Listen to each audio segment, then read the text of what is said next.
Praise the lord friends. మన ప్రభు అయిన యేసుక్రీస్తు నామములో వందనములు తెలియజేసుకుంటున్నాను. మరి చాలామంది బాధపడుతూ ఉంటారు. ఎందుకు నా జీవితంలో అద్భుత కార్యములు జరగడం లేదు, ఆశ్చర్యకార్యములు జరగడం లేదు అని.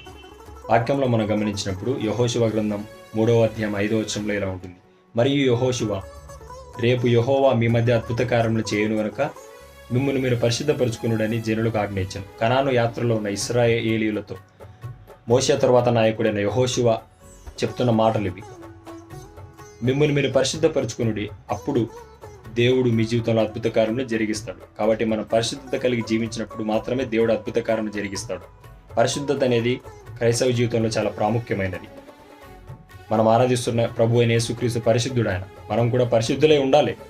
పరిశుద్ధత లేకుండా ప్రభువును మనం చూడలేమని దేవుని వాక్యం సెలవిస్తుంది. కాబట్టి పరిశుద్ధత కలిగి మనం జీవించినప్పుడు దేవుడు ఖచ్చితంగా మన జీవితంలో అద్భుత కార్యములు జరిగిస్తాడు. దేవుడు అలాంటి కృప మనకందరికీ దయచేయను గాక. ఆమేన్.